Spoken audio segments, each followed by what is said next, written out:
قلب بغضب. انا مش عايزه اتجوز تاني يا عم، كفايه بقى. انا اتجوزت مره وشفت الويل في الجوازه دي، انما اتجوز تاني واتجوز ابنك؟ لا هتجوزه ولا هتجوز حد تاني. حامد بهدوء: اسمعي كلامي يا بنتي، صح، جوازتك الاوليه انت ما شفتيش يوم فيها عدل، كله عفش في عفش، بس ابني اسد عموما ده كبير الصعايده وهيحافظ عليكي. يا عمي كفايه كده، انا مش هقدر استحمل اتجوز مره تانية. انا مرضتش اكسر لك كلمه قبل كده، وجيت واستقريت هنا وسبت مصر كلها واتجوزت واعتبرتك في مقام بابا بالظبط، بس انا مش هقدر. حامد بغضب: اسمعي يا بنت اخوي، انا صبري عليكي خلاص نفذ ومش عاوز اغضب اكتر من كده. انت هتتجوزي اسد يعني هتتجوزيه، خلص الكلام. سابها وخرج راح المكتب. بعد شويه بيدخل اسد بهبته. حامد بهدوء: ها يا ولدي، اجهز المأذون؟ كيف بس يا ابوي؟ عايزني اتجوز واحده مطلقه؟ كيف يخطر في بالك ان انا عمدة الصعيدة كلها اجوز واحدة مطلقة يا ابوي؟ حامد بجمود: ومالها يعني مطلقة؟ يعني هي عشان واحدة مطلقة مالهاش حق ان هي تتجوز تاني عاد؟ اتكلم زين يا ولدي، دي بنت عمك مهما كانت. خلاص يا ابوي، وانا مستحيل اتجوز واحدة مطلقة يا ابوي، انا احب واحدة تانية من بلدي. تعرف الاصول، مش زي بنت المصروية. مالها المصروية؟ زيها زي بنت الصعيد، اخلاق وادب. ولا انت ايه اللي في دماغك يا كبير؟ يا بوي افهمني، انا مش عاوزه اتجوز واحده اتجوزت قبل كده مطلقه عادي يا بوي. قول كلام زين، معرفش، مش هقبلها. وهو ده كلام مش زين يا ولدي؟ دي بنت عمك يا صقر، الناس هتقول علينا ايه يا ولدي؟ الناس هتبدأ تتكلم على عيلتنا. يرضيك يا صقر ان اهل الصعيد كلهم يتحددوا على بنت عمك؟ البنت غلبانه وملهاش حد غيرنا، وانا ذنبي ايه يا بوي ان انا اتجوز واحده مطلقه؟ طب انا عايزه اعرف اصلا جوزها طلقها ليه؟ ما ترجع له تاني وخلاص. اشمعنى انا لازم اتجوزها؟ صوتك ما يعلاش يا اسد، وما ينفعش يا ولدي ترجع لجوزها، خلاص وانت هتتجوزها، خلص الكلام يا صقر. مفيش نقاش ولا حتى اعتراض، ابوك اللي يقول الكلمه تنفذها وانت ساكت. انت نسيت نفسك ولا ايه؟ يا ابوي يا ابوي فهمني، انا مش عاوزه اتجوز. وبعدين ليه مش عاوزه ترجع لجوزها؟ اكيد عملت حاجه واعره قوي. حامد ساعتها ضربه بالعصايه: اسكت اخرس لحد الإهانة وتسكت خالص. الجمعة الجاية كاتب كتابك على بنت عمك يا أسد، ولو ما وافقتش لن تبني ولا أعرفك. ها يا عمدة الصعايدة.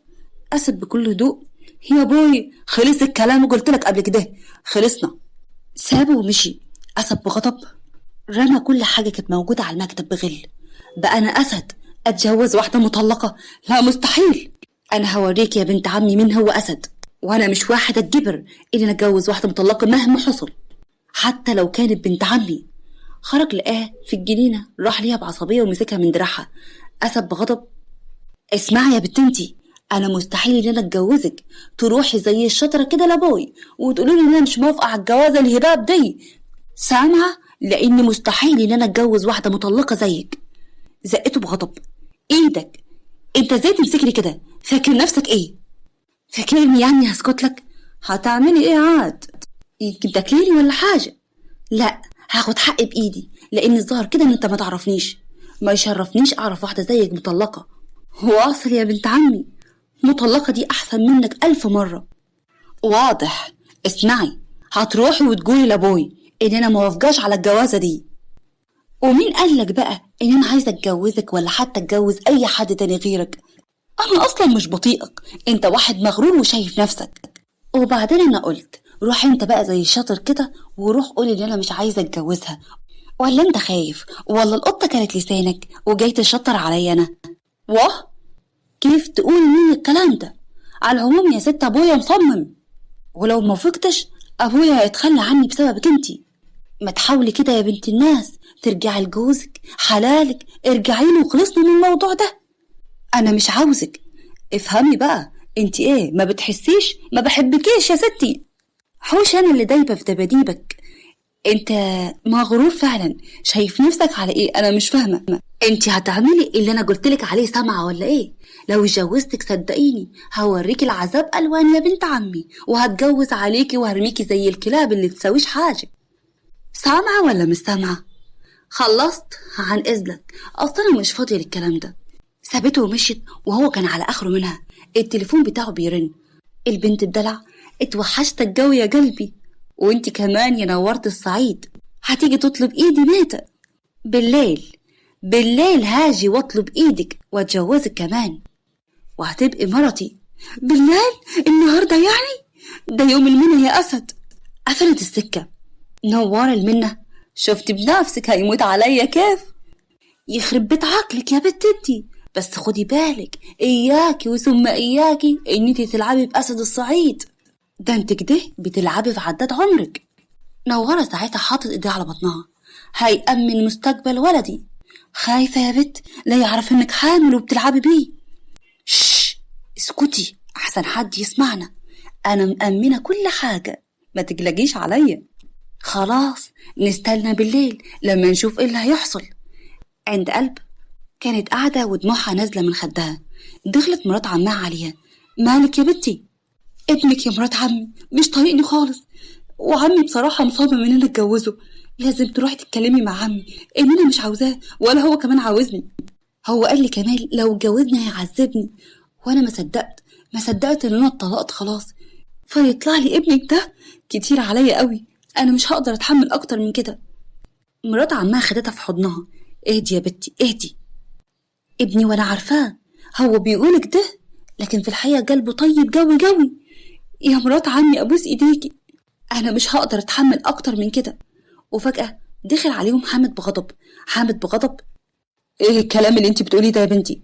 بقى ابني اسد قالك كل الكلام ده؟ انا سمعت كل حاجة يا عمي. انا ولدي قالك ولا لا؟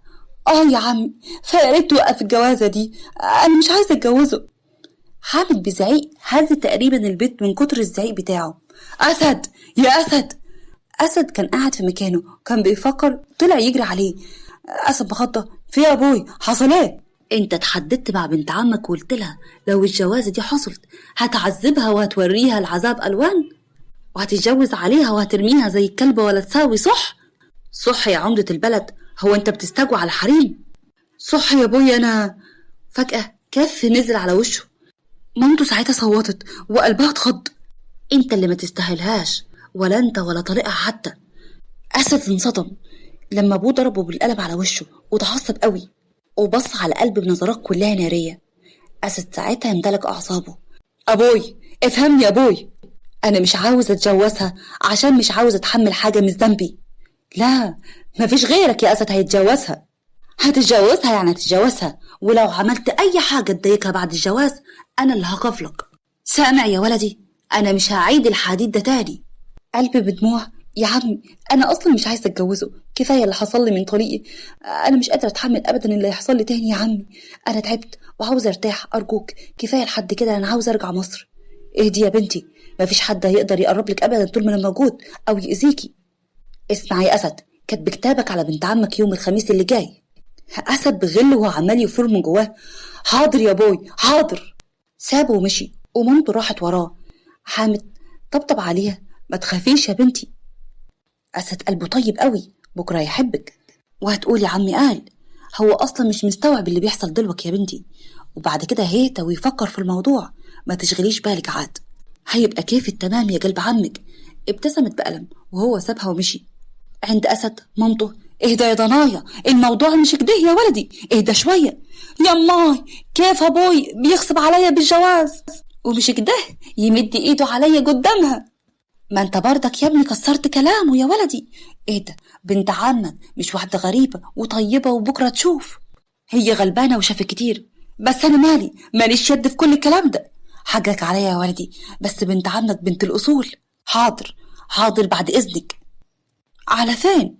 عندي مشوار صغير هعمله واجي. ربنا معاك يا ولدي. خرج وراح بيت نوارة. أبو نوارة، نورتنا يا كبير، أنا جاي النهاردة عشان عرض الجواز يا حسن. يشرفني جوازك من بنتي. لا، ما أنا ما بحبش أخد بواجي حد، وهتجوز بعد يومين زينة بنات العيلة كلها. بنت عمي، تقصد إيه بالكلام اللي أنت بتقوله؟ نوارة ساعتها كانت واقفة وبتسمع كل الكلام ومستغربة جدا.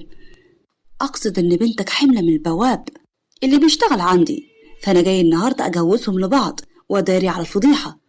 أنت بتخرف بتقول إيه؟ عيب اللي أنت بتقوله ده، أنا ما بخرفش عاد. وروح واسأل بنتك لما تلعب مع حد تلعب مع واحد من مجامها. سلام. نوارة ساعتها فضلت تضرب على وشها وتلطم. أسد بكل برود خرج بكل برود وهيبة. حسن ساعتها قام وجري على بنته وبدأ إن هو يشدها من شعرها ويضربها علقة موت. بالليل كانت قلب قاعدة في أوضتها، لقيت اللي بيزق الباب بكل غضب ودخل من غير حتى ما يستأذن. قلب بغضب: ايه ده؟ انت مش تخبط ولا مفيش حاجة اسمها باب؟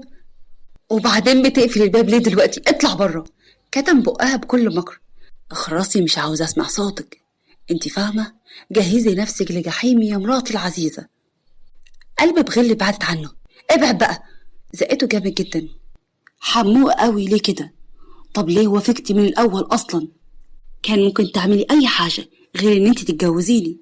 وبعدين سيبك من كلام ابوي اللي انا ما اقدرش اعمل فيكي حاجة. هقدر. هتقدر؟ لا مش هتقدر، ما تقدرش تعمل اي حاجة. هقدر يا حلوة، بتحلم. بص لها بشروط ودقق في عينيها، ثاء على صوتها وهي بتقول: اطلع بره يا اسد، يا اما هصوت ولم عليك كل اللي في البيت. اسد باستفزاز: ها، ما علينا، عايزة تصوتي صوتي، الا قوليلي انت اتطلقتي ليه؟ ما عرفش تتعاملي مع جوزك صح؟ ولا اكتشف حاجة كده ولا كده عنك؟ اخرس يا قليل الادب، انتوا كلكوا شبه بعض، نسخة مقرفة. انا مش عايزة اتجوزك ولا عاوزة اتجوز غيرك. اعمل اي حاجة ما تخلينيش اتجوزك يا اخي، انا مش فارق اصلا معاك وجودك من عدمه. اسد شدها من شعرها: انت ازاي تقولي لي الكلام ده في وشي؟ كلكم تتشطروا عليا، كلكم. انت عاوز تعرف ليه اني طلقت؟ انا هقولك يا سيدي. يلا اتفضل انا سامعك. قلب بدموع. كل يوم كان زعيق واهانة وضرب، ولما شفته مع واحدة في الأوضة حبسني ووراني المر. لا مش كده وبس، ده مامته كمان كانت مخلياني خدامة، وبناتها وعيالهم، حتى نظرات جوازهم كانت مقرفة. حاجات كتير قوي. أكمل ولا لأ؟ وليه ما جيتيش لينا؟ أجي فين؟ ما أنا عارفة العادات والتقاليد بتوع الصعايدة، إن ما فيش ست أبدا تتطلق، ولو اتطلقت الناس كلها بتتكلم عليها. أهو أنت نفسك بتتكلم عليا بطريقة مش كويسة، وكنت متخيل إن أنا واحدة يعني. قام وبدأ يمسح دموعها: بس اهدي، اطلع بره لو سمحت، اطلع بره. تمام انا خارج. خرج وهي اترمت على السرير بكل حزن. اسد فضل ماشي يفكر في زعقها ودموعها اللي كانت نازله من عينيها. واه، هو انا بفكر فيها عليها عاد؟ اوف. عند قلب كانت ماسكه شريط في ايديها وبترتجف من كتر الخوف.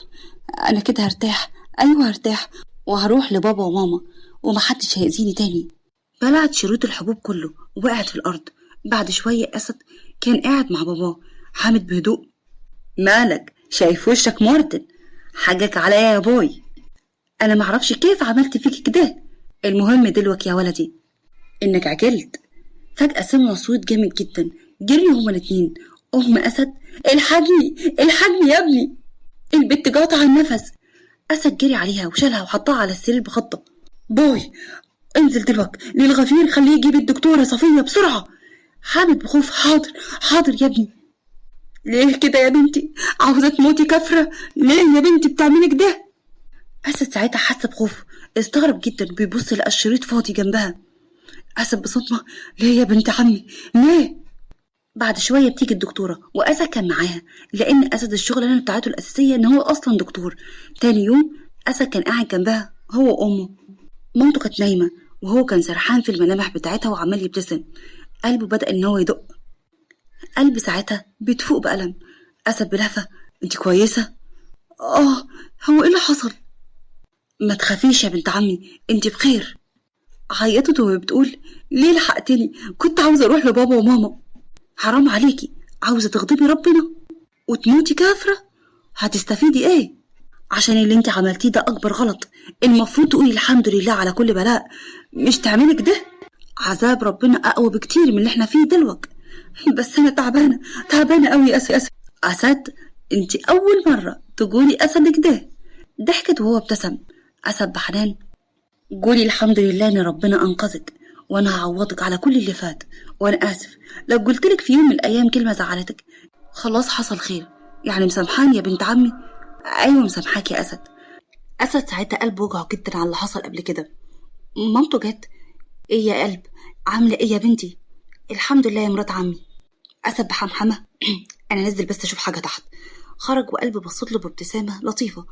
أمه بمكر: كان مرعوب عليك يا بنتي وما نامش طول الليل وفضل جنبك. ايه ده بجد يا بنتي؟ ابني أسد قلبه أبيض غير شوقي اللي انت كنت متجوزاه ده خالص. والله اسأليني أنا، باين إن أنا ظلمته فعلا، بس هو عصبي بصراحة. صحيت قلب الصبح لقيت الأوضة بتاعتها متزينة بالبلالين والورد. قلب بصدمة: مين اللي عمل كده؟ لقى كارت مكتوب عليه قلب أسد. ابتسمت بكل حب: ايه ده طلع كمان رومانسي. قامت لقت فستان جميل وهادي. يخرب بيك كده، كل ده عشان خاطر انا؟ عند أسد حامد بضحك: يا ابني ايه ده، مش كده يعني المفاجأة يا بوي هتعجبها ولا ايه؟ سامحتني ولا لا؟ فضل يضحك جدا على منظر ابنه. هتحبك يا ولدي. يا ريت يا بوي كان عندك وقت لما قلت لي ان انا هحبها. عشان تعرف يا ولدي، بالليل وقت كتب الكتاب المأذون كان قاعد بيكتب الكتاب. طلقها دخل بغضب: بقى تتجوزي يا هانم؟ هو ليكي نفسي تتجوزي بعد كل اللي انت عملتيه؟ حامد ببرود: ايه جابك يا واد انت هنا؟ اطلع بره. عاوز مراتي يا كبير، عاوزها ترجع لي تاني. أسد وقف قدامه: خلصت؟ اطلع بره احسن لك، يا اما هوريك اللي عمرك ما شفته. وبعدين انت طلقتها، راجع تاني ليه؟ وبعد دقايق هكون مرض كبير الصعايدة، فاهم؟ بس انا هرجعها تاني لاني ندمان على كل اللي عملته. اسد اتجاهل كل الكلام اللي هو قاله وقعد: في يا بوي بالظبط، خرج الواد ده احسن له، مش هيحصل كويس. حامد كان قلقان جدا من غضب ابنه: مفيش يا ولدي، كمل كتب كتابك على بنت عمك. وانت يا بيه اطلع بره. اطلع بره فين يا حاج؟ انا ندمان وما بنامش الليل من ساعه ما طلقتها. دي حق ولازم ترجع لي. دلوك بقت حقك، ولما كانت مرتك ما كنتش عاوزها ليه؟ ولا هي دلوك احلوت لما راحت راجل بجد؟ قرب من قلب: ارجعي لي يا قلب، انا عايزك معايا. قلب بكل برود: ابعد عني، انا مش عاوزاك، كفايه اللي حصل لي بسببك، امشي من هنا. لو ما جيتيش معايا بالذوق انا هاخدك غصب عنك، انت فاهمه؟ وبعدين انت كنت مراتي، اعمل فيك اللي انا عاوزه. اسد ساعتها ما قدرش يمسك نفسه، مسكه وفضل يضربه بالبوكس: اطلع بره يا زين، وملكش دعوه بقلب تاني، انساها بدل ما خليك تفقد الذاكره وهتنساها برضك. بعد دقايق معدوده هكون مرتي، وساعتها مش هقبل ابدا ان انت حتى تفوت من البلد اللي جنب بلدنا. انا بحبها وبعشقها وهتجوزها وهكون مرتي زي ما قلت لك. قرب من قلبه ومسح دموعها وقال لها: لا يا حبيبتي، يلا عشان نكتب كتابنا ولا تزهقي نفسك ابدا. قلبي بصت ليه بفرحه ومسكت ايديه. حمد بكل برود: سمعت؟ اطلع بره يا ابني، مش عاوزين نشوف الوش العكر ده تاني. طلعوه يا رجاله بره، اطلع بره. خدوه فعلا رموه بره. والمأذون كتب كتابهم أعلن زواجهم هما الاتنين، والجو كان مليان فرح وسعادة. وأسد خد قلبي من وسط الناس وطلع بيها. أسد بحنان: سامحتيني يا قلبي؟ وانت هتحافظ عليا؟ يعني مش هتعمل زي ما عمل فيا طليقي؟ هحافظ قوي واحطك جوه قلبي من جوه. يعني ايه؟ يعني بحبك يا بنت عمي ومش هقدر اعيش من غيرك. تقبلي تكوني ام اولادي وشريكة حياتي طول العمر؟ موافقة يا اسد، لاني عمري في حياتي ما هلاقي زيك. خدها في حضن بحب. وبكده تكون انتهت الحلقة بتاعتنا. يا رب تكون عجبتكم. لو عجبكم اكتبوا لي كومنت حلو، وكمان دعموني باللايك. يلا سلام، استنوني في حلقة جاملة ان شاء الله قريب جدا.